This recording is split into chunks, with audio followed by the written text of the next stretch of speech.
She wanted to be happy for her friends, but everything was such a mess.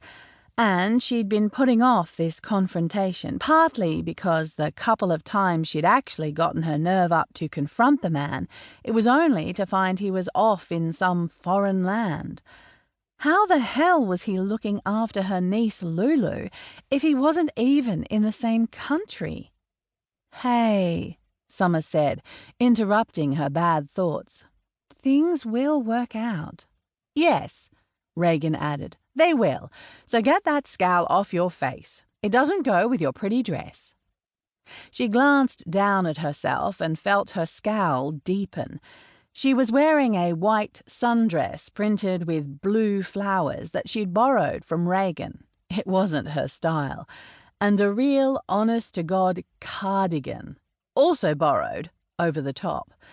She couldn't remember ever wearing a cardigan in her life before, but it did an excellent job of covering up her tattoos. She needed to make a good impression, and she really hated that. She wasn't ashamed of who or what she was, but she'd allowed Reagan and Summer to persuade her into the disguise. Her normally spiky hair was smoothed back, and she'd taken out her nose stud. She could cope with all those. The real killer was the heels. Why the hell would anyone wear goddamn heels? It made no sense. "Still scowling?" Reagan murmured. She closed her eyes for a moment and took a few deep, calming breaths, sending the bitterness back down deep inside her and locking it in. She could handle this. All she had to do was let him see she wasn't some sort of violent monster. Get him to agree to meet her so they could talk like sensible adults. "Where the hell is he?" she asked for the 100th time, staring at the door as if she could will him to appear. "Are you sure he'll be here tonight? Are you questioning my private eye skills, or rather Nate's private eye skills?" Nate was Reagan's fiancé, an ex-detective who'd given up his career to be with Reagan.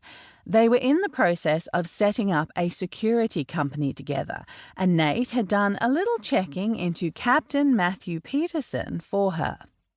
"No, I'm sure Nate's the best." "Oh, he is," Reagan answered with a smug smile. She raised her hand to a waiter, and a minute later the man brought a replacement bottle and took away the empty one. Reagan poured them all a glass. "Have a drink, and if he doesn't come, we'll just drink some more and dance and have a good time, and tomorrow you'll go see him like a normal person and not like a stalker." "Dance?" she said. "You're joking. I'm more likely to trip and break my neck in these heels." But what if she went to his house and he still refused to see her? They'd only communicated so far through his lawyer, who had told Darcy that under no circumstances would she be allowed to be part of Lulu's life. Not fair. Lulu was her 2.5-year-old niece, the only family Darcy had left. It certainly wasn't fair. But what was? And she had to concede that things looked bad. She'd spent nearly 3 years in prison for supposedly attacking Lulu's now dead father, Matthew Peterson's brother. What worried her the most was that they had the same genes. Maybe he was just as big a bastard as his brother had been, and he had custody of Lulu. She had to find out. She owed it to her sister.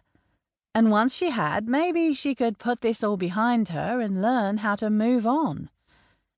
She forced herself to relax. She needed to be calm, cool, and collected. It was still early, and they'd snagged an empty table, though she'd been too wound up to sit. Now she perched herself on a stool where she could see the door. Reagan sat next to her, and Summer opposite. The door yielded a steady trickle of people, and she relaxed a little, which meant she was totally unprepared. She'd been about to take a sip of wine, and the glass froze halfway to her mouth.